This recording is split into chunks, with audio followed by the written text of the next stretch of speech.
and you are in the West Coast. I could tell by the Yeah. in and out, the in and out. Dude. Yeah, I love in and yeah, out, by the way. dude. Yeah, yeah. Bruce. Bruce. Welcome back, everyone, to the Bizarre Brews podcast. I'm your host, Adam, and we are continuing our accounting founder series. Today, we have three other founders from the industry. We have Dan from Stanford Tax, Jordan from Vinyl, and Andrew from Taxwire. We're going to jump in and talk about them on what they're building, why they're building in the industry, and what led them to believe to start the companies they're building right now. Okay, we're going to begin with Dan from Stanford Tax. So Dan, you initially were you have been founded other companies before. You started a e-gift company, and then you started building Stanford Tax. What led you to build from your other company that you had initially done into Stanford Tax, and why the name Stanford Tax? Sure. So I was working with my own accountant about 5 years ago, maybe now close to 6 years ago. And I wasn't happy with my experience. And the years before this was my first year working with an accountant. The years before I was using TurboTax, and I thought I was going to get a better experience paying, 5 times as much for an accountant to do my taxes. And that wasn't the experience that I had. I was introduced to a 25-page PDF organizer, and it really wasn't a great experience. Specifically around giving my accountant what he needed from me. And I tend to be pretty entrepreneurial, and whenever I run into things in my life where I feel like there might be a better way, I get curious. And this was one of those moments where I was curious whether my friends were working with their accountants in the same way. Maybe I chose the wrong accountant, right? And so I spoke with friends. I quickly realized that it wasn't just broken for me, it was broken for them. Then I became interested in talking with accountants to understand from the accountant side, how do things look for them? And then I realized, okay, things are not just broken for me and my friends, things are even more broken for accountants, right? And I realized that there was an opportunity here to solve specifically the client intake part of the workflow. That was the part that I was interested in, just because that was the part that I was exposed to myself in working with my accountant. And so the initial product that I set out to build, and my co-founder, Venkat, soon joined as well, was a product that was focused on improving the client intake process, both for the clients and also for the accountants, once I found out the manual work that they do on their end. The main realization that I had early on was that if we can access the prior year data of the clients of these firms, we would be able to automate a lot of the intake process in a way that was very personalized to provide a very, very good client experience. And typically, whenever you automate, there's typically a trade-off between the more you automate, the less of a personalized experience you provide, and you typically provide a lesser user experience. But what my co-founder and I realized was that if we can access the prior year data, not only would we be able to automate and make the accountant's job easier, creating those manual checklists, and we could talk more about what the specifics later, but not only would we be able to automate that part, but we would be able to do it in a way that is a really, really nice personalized experience for clients. And that's how it all started. Sorry, why the name Stanford Tax? Is it because of your background of going to Stanford? So it's sort of, we don't talk about this in our About Us page or anything like that. But my co-founder and I, we both met at Stanford. We both started our first company while in Stanford. It was a dating app back in 2011. It was a whole different category of an idea. But my co-founder and I, when we started working on this company, we were thinking of names, and then, we went to Stanford. We're working on a tax automation company. Let's put the two together. The domain name was available, and that's really the reason. And then US accelerated really fast because you made Jason Staff's recommended list of tax document intake. How did that moment come about? Did you guys worked on it? And then what was that moment where it started like changing from like just being a startup into that growth phase for you? Yeah. So, we reached out to Jason, I think about 3 years ago. And back then, there weren't really many products that were focused on client intake. We were really among the first ones, if not the first one, maybe together with Soroban. And it was a problem that Jason Statz felt passionate about. I think even before we and Soroban came about, I was looking at his videos on YouTube from years before, and he had talked quite a bit about how the intake process was broken. And then he saw Stanford Tax, he saw our product, and it was had maybe less features than we have today, but he really liked how we generated the checklists automatically and liked the interface, and we were lucky to have him promote Stanford Tax, and I think that definitely helped us get the word out. Perfect. Thank you. All right, now moving on to Jordan. Jordan, you have, before you started like Vinyl, you are still working at Journey. Journey basically like helps companies do their marketing and like getting their like word of mouth out there. Over there basically on 3 continents. You're in Europe, you're in Australia, and then you're like in North America as well. How does that marketing strategy work for Vinyl? What was your thesis behind starting the company? Yeah, nice. There's a lot of questions there, so I'll try to go through each one individually. But yeah, good to be here. So I guess a bit of background. Myself and my other co-founders, we've been working in accounting tech for over 12 years each now, quite a while in various different roles, different companies, different regions around the world. And during that time, we've learned a lot of lessons around like how the accounting profession works, like how to market to them, how to sell to them, and probably most importantly, what not to do. And it was really from that learning that we started an agency called Journey just over 3 years ago. And Journey is a go-to-market agency working exclusively with other software companies that want to also grow into the accounting channel. And during our time running the agency, we were like very early adopters of Fireflies. Like Fireflies had just come out to the market. We were all over it. We were using it to record our meetings. And it was great initially.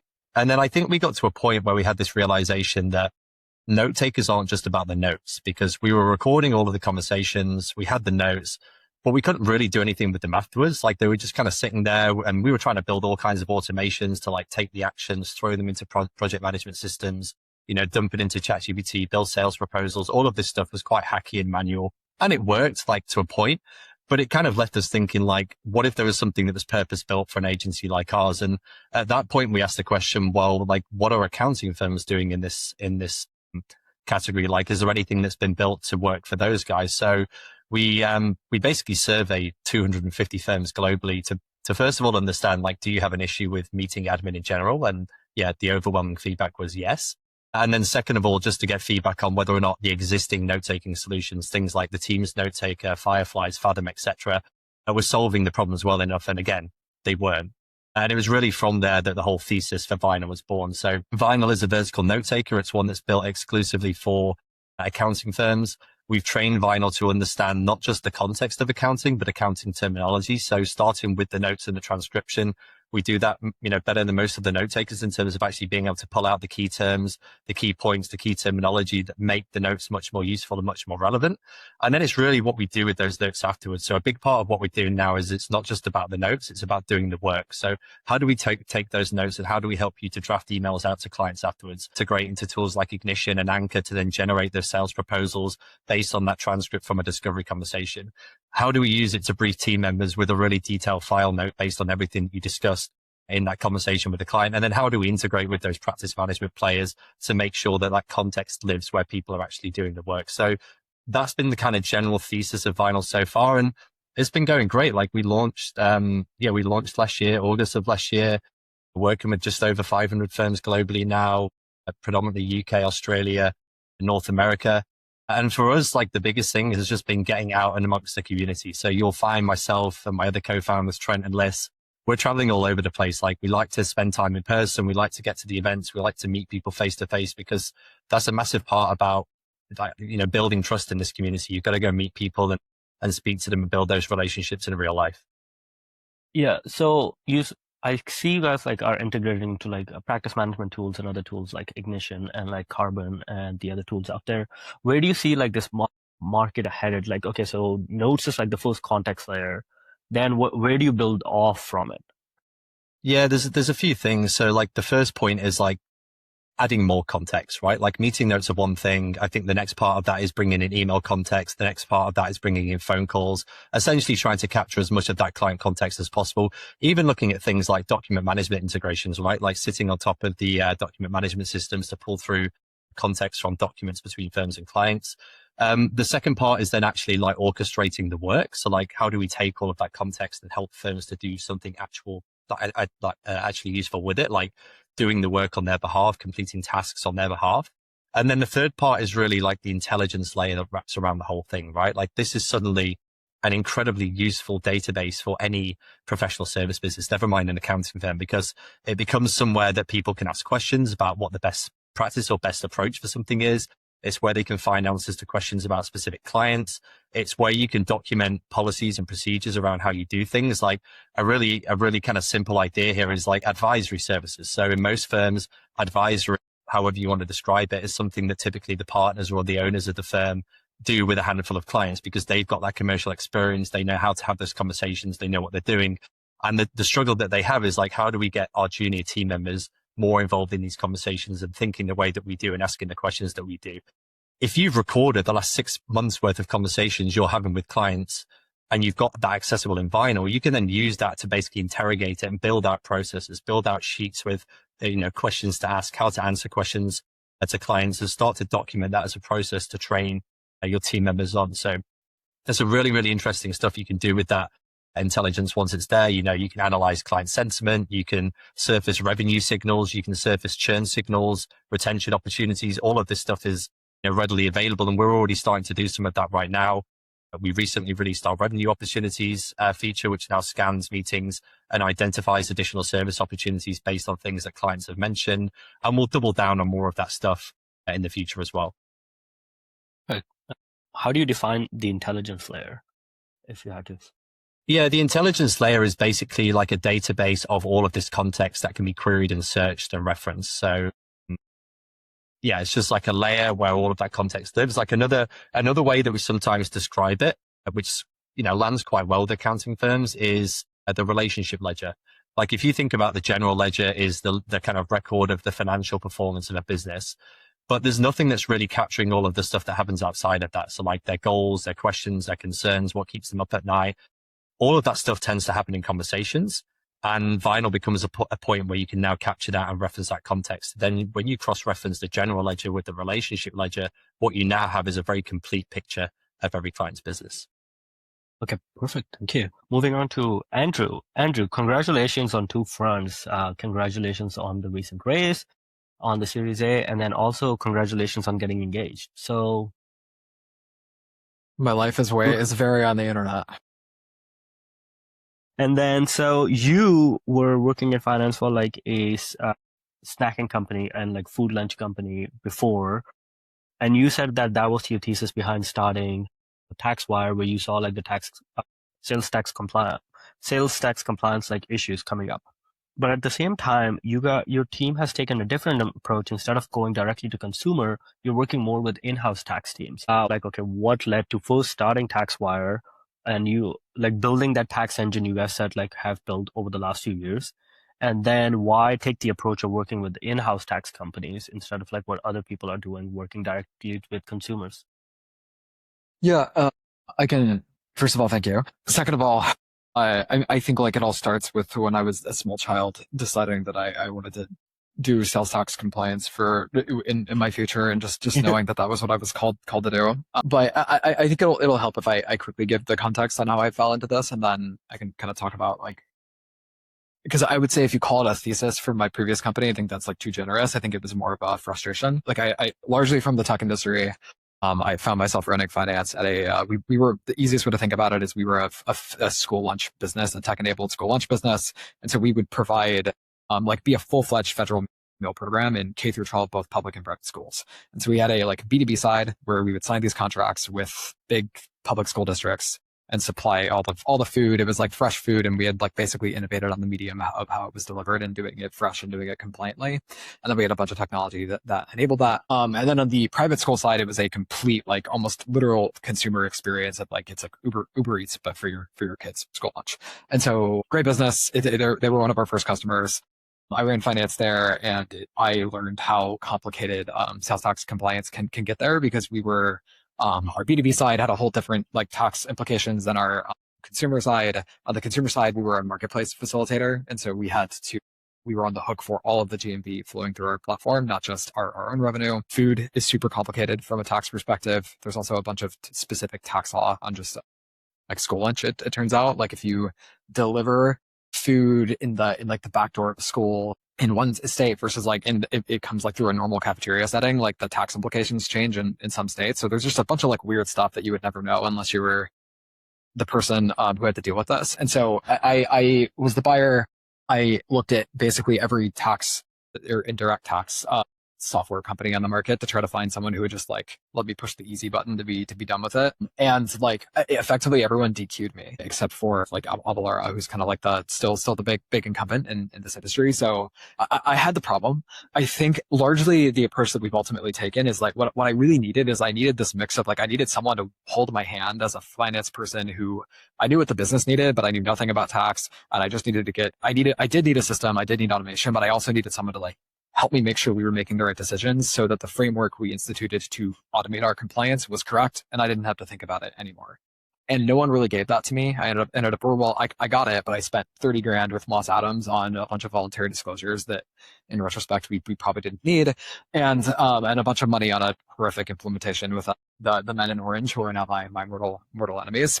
I think talking about the market, there's a lot of companies that have done a great job on like SMBs, small companies, like plug into Shopify, plug into Stripe, automate my sales tax filing, Stripe tax, Shopify tax will calculate, and whatever, I'm good.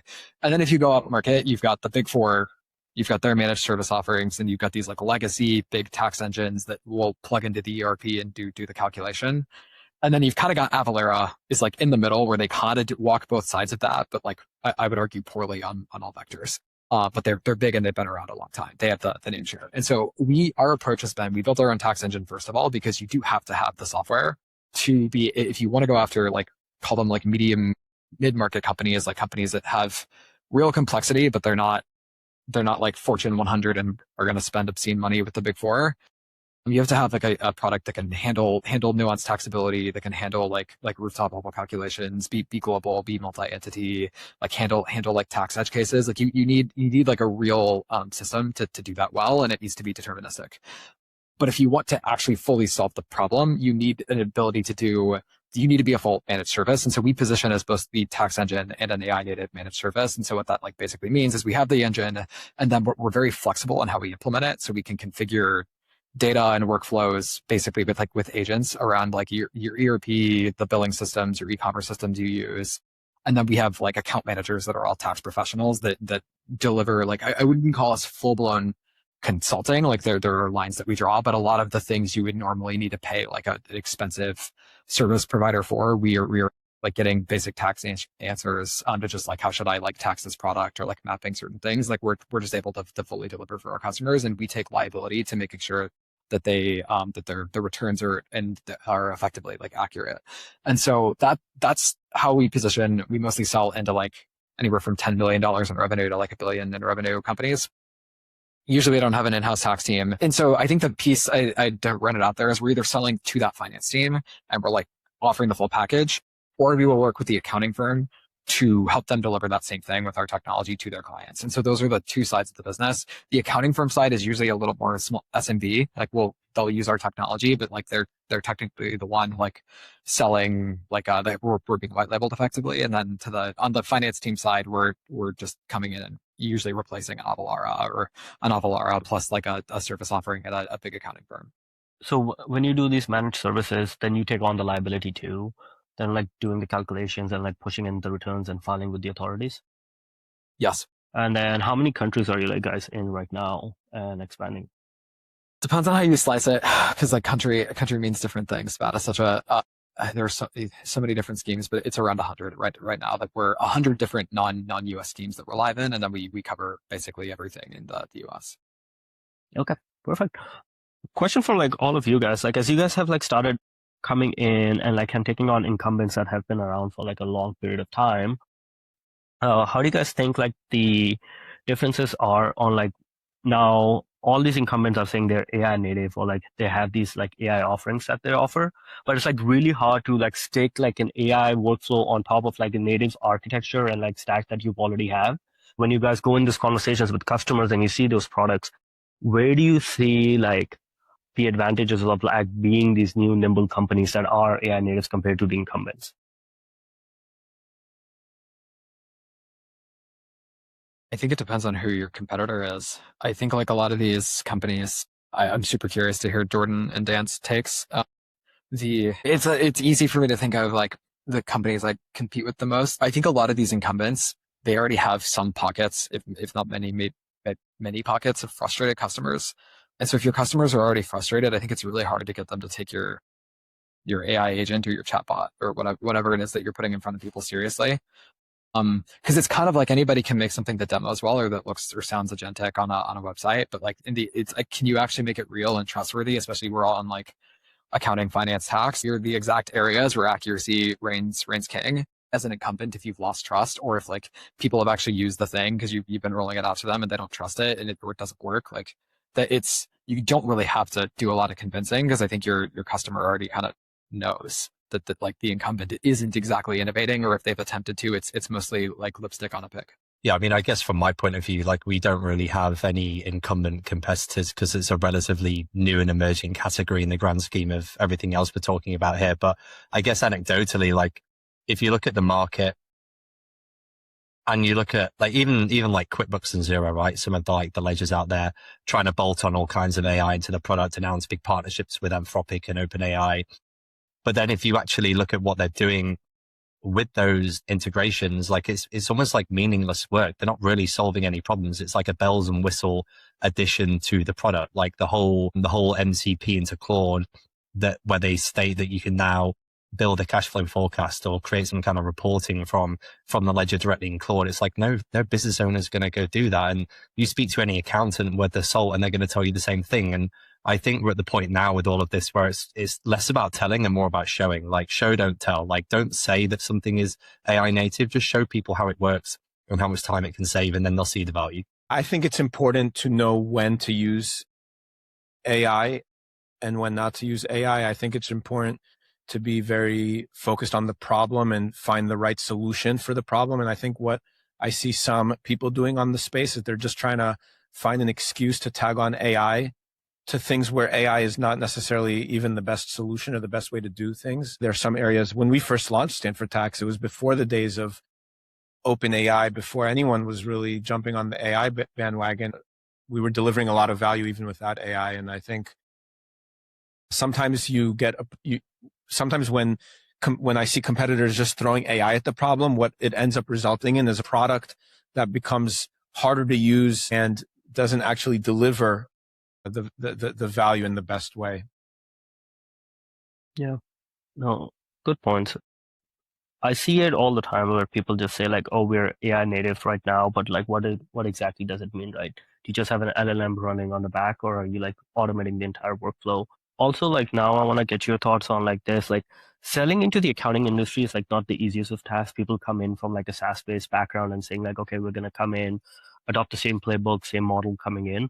But you guys have obviously done well and reached a product market fit.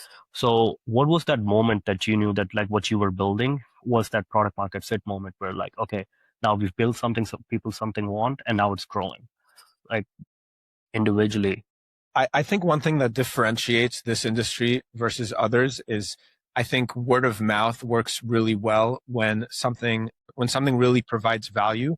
And I think it could be vice versa.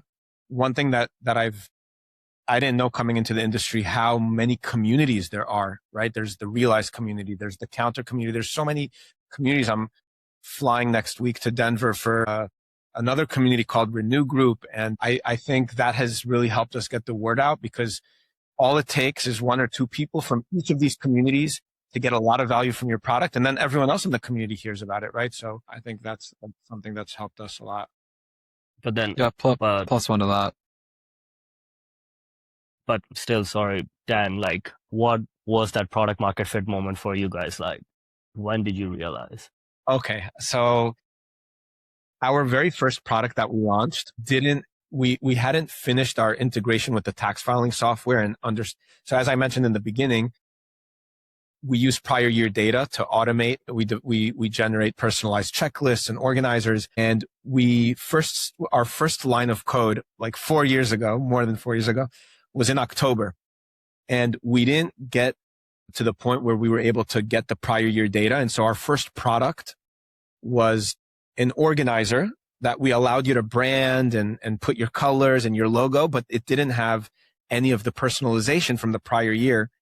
And we put it out on the market, and no one wanted to use our product that tax season. Number one, we were very late to get it out. And number two, we learned very fast that without the personalization, no one would want to use it. But we also learned that if we were to deliver the same product with the personalization, the personalized checklists, the pre-populated fields in the questionnaire, we had firms that were ready to pay and give us their credit card as long as we did the personalization. So we realized at that point that if we are able to crack that personalization problem, we'd have that product market fit, or at least we hoped we would based on what we were learning. And what ended up happening is we had to wait another tax season. Detriment, one of the negative things about this industry is the seasonality, and we had to wait another year, but it gave us time to utilize that prior year data, and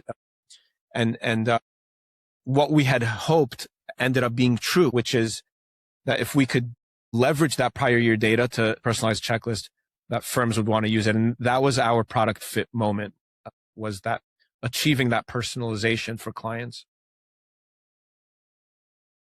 I thought Dan's comments were great, because I think like product market fit is like one of these things too that like means so many different things to different people in this era, especially. It's like you're almost, if you're resting on your laurels of product market fit, you should be paranoid, because just things are changing and will continue to change so fast. And it's also different too. It's like there's like segments of the market I don't think we have great product market fit in yet, and there's like areas where it's really strong. So the most definitive sign of product market fit to me is like it.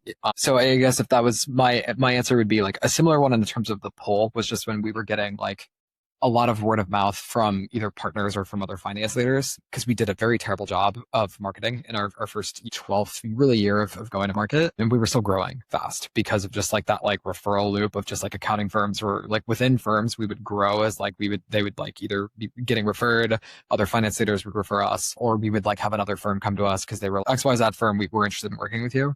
That was one. I think the other is I did a demo. And this, like, it was the first time someone like was ready to rip out like an incumbent for us at like a pretty meaningful scale company off like one demo. And just, it was like one call, and he was like, cool, I want to like get docs in front of my legal counsel. And because they had a contract expiring in two weeks. And, generally speaking, VPs of finance are quite risk averse. So they don't usually move that quickly. And so I think that was probably the other was just like, cool, if someone's going to like, we were super unknown at the time too. Like nobody knew us. Like we might've still technically been in stealth. And so it was just that people don't usually rip out an existing software product at a meaningful scale company for some company that has barely existed in the market for 2 months. I think one of the questions you asked initially was around like sales to accountants, and like both Dan and Andrew kind of said similar things around like community and everything else. Like something that we advocate to all of our clients in Journey, and it's something that we live and breathe through Vinyl as well, is kind of 3 pillars. So first is content, second is community, third is advocacy. Those 3 things together are typically a really good formula for growing into this industry. So content being like genuinely helpful, differentiated thought leadership content that helps firms to grow. Community is both building your own community, but also participating in the community, is just spotlighting all of the social proof of firms that are already succeeding with your product. Because as you say, like it's a very word of mouth type of profession. Firms like to refer the software to each other. They do that at events, they do it in community groups, and you know that you've got product market fit when firms are doing that on your behalf. And I think for us, product market fit came in different stages. Like we first got a feel for it when we launched our beta. We initially launched a closed beta to our waitlist. The waitlist itself had like close to 500 firms on it, which in its own right kind of gave us a good idea that we were directionally onto something. And then we launched the beta, had several hundred firms join that over a course of a few months. And then we did like a big bang launch at the end of that. And it was very successful for us. And I think at that point that we knew that we had like some level of product market fit. And then to Andrew's point, I think that you have stronger fit in different segments and parts of the market. Like I see that often with our integration partners and how we work with firms that use their products. Like it just feels like a much stickier fit than if they weren't using an integration partner. But again, it's something that does evolve and it does change. And I think you have to keep your eye on it and stay honest about what it actually means and where you're at within the business. There's so many new accounting like startups coming in the profession, and you advise them how to go to market. Like, what do they get wrong about like coming into the space? And like, where would you say, like, if you were starting a new accounting startup and you come from a tech background, what would you advise them to do within the first 6 to 12 months? Have as many conversations with accounting firms as you possibly can and focus on solving a single problem. Like the amount of vendors that I speak to that build a product that is trying to find a problem to solve versus actually solving a problem. So like they'll come to market, they built something, they think it's going to solve a need, and then you take it and put it in front of accounting firms, and suddenly there's all kinds of things that they've not thought of or considered about how this product will now fit within the rest of their business and the rest of the tech that they're already using. So the products that do well, and you see these products doing well because they often grow and scale quick, are the ones that really, really deeply understand the single problem that they're solving better than anybody else. And they back that up through research, through conversations, and validate it with the people that they're selling to. And the vendors that come to market and don't do so well are the ones that don't get that right. Yeah, I'd like to second what Jordan said. I think it's important to be focused really on a single problem and not to be focused on a solution and chasing a problem, but to start from the problem and then look for the solution. And one thing that helped us early on is there were 2 firms that we worked with before we were selling anything. We wanted to build a product that would add value to these 2 firms, and they worked with us, and we only really started advertising our product once we had a product that gave them value. And so that could be a way to do it as well. All right. So one of my last questions I always love asking, like, let's say over the next 18 months, you guys have only one technical problem you guys want to solve in your companies. What would it be where you can just lock yourself in a room, the entire business runs itself, and you're only focused on one technical problem in your vertical? I would like to, so these tax filing software, for those of you who have seen what they look like, the Lacerts, the Pro Series, the Ultra Taxes, they're really a mess. The user experience is terrible, and we would eventually like to have a layer that sits above these software that, in an ideal world, takes away any need of entering that software. And I mean, we're there's still a ways to go, and we're working on other things. But that's, if I could snap a finger and you ask me a year and a half from now, what we do is we save accountants from having to enter these really, really, really, I don't want to be mean with my language, but the really bad experience. Technical problem. I think like it's probably actually similar to Dan's. I think we are very all in on this concept of like people really, at least in our space, people really want the outcome. They don't want software. They just want a full outcome, and the software is a tool to get to the outcome. And I think we've done a good job of delivering that today. But I think getting to the point where the agents that chain things, to chain workflows together to actually get you there, I'd like there to be less human in the loop. Basically, like I have like an end state of where like this is the correct amount of human in the loop, and maybe that's like 5-10% at like specific steps in like a workflow.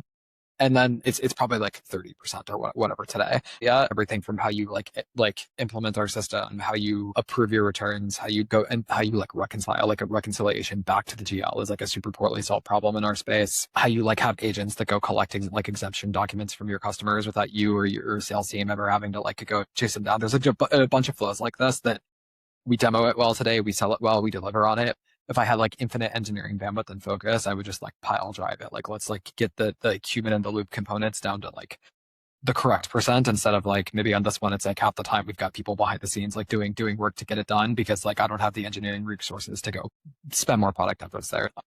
Yeah, I guess for me, like similar to both Andrew and Dan, like thinking about those agentic workflows that happen post-meeting. So all of the post-meeting actions, like how do we take those and for the most part, automate every single one of them, regardless of what it is, like to a certain point. I think that that's both a technical challenge and a technical opportunity. But there's something else that I've been thinking about, which again, I think is more of a technical opportunity. It's not really a challenge because we've not really explored it yet. But I was reading the announcement from Digits recently, where they've partnered with Lay to basically build this proprietary AI model that is completely trained on all of CLA's clients and, you know, the work that they do and stuff. And got me really thinking about how that might apply to something like Vinyl, where for each firm using it, instead of it just being like a RAG where they can query and question transcripts, it almost becomes a proprietary model that's trained on the conversations and the context of conversations that firms are having with their clients. And I see so much value in that, that it's a huge, huge opportunity.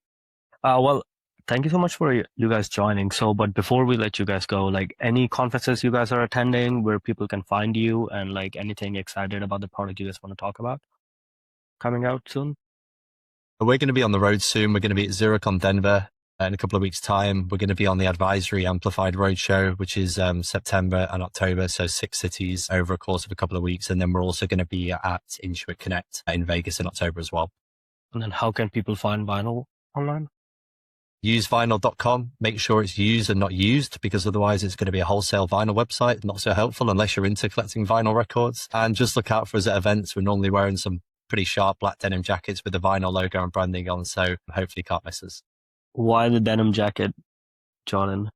It just, I don't know, like the whole Vinyl brand is meant to feel a little bit more kind of retro and vintage. And we didn't just want to do the basic t-shirts. So we kind of went for like the black washed out denim jackets with the embroidered logo stitched on. And we get a lot of feedback that people like it. And I think it looks pretty cool. So if there's something we're excited about, we are going to be releasing tax return delivery in a couple of weeks. And our current users have been asking for it. Prospective customers have been asking it. So very excited about that. And you can learn more about us by going to StanfordTax.com and registering for a demo. And we'll be on the road. We'll also be on the tour that Jordan was talking about, and some other conferences along the way as well. And would love to meet in person. What's tax return delivery? So after you finish preparing the tax return, you have to get the signature you have to get it to the client for them to review, and then get their signature before you can actually file it with the IRS. And it's another client touch point. One of the themes that we've learned over the years working in this industry is accountants don't like fragmentation, not with their internal workflows and also not with their client workflows. And the tax return delivery was just another client touch point, and we weren't handling it up until now. And so we're excited to handle that and provide an experience where the firm has a single link that they could send, the Stanford Tax link, that handles every touch point for their client. Boom. For us conferences, I am a little bit TBD on my own personal conference schedule, but we will be at the big ones will be at Sweet World and Intuit Connect. We're going to be at both of those.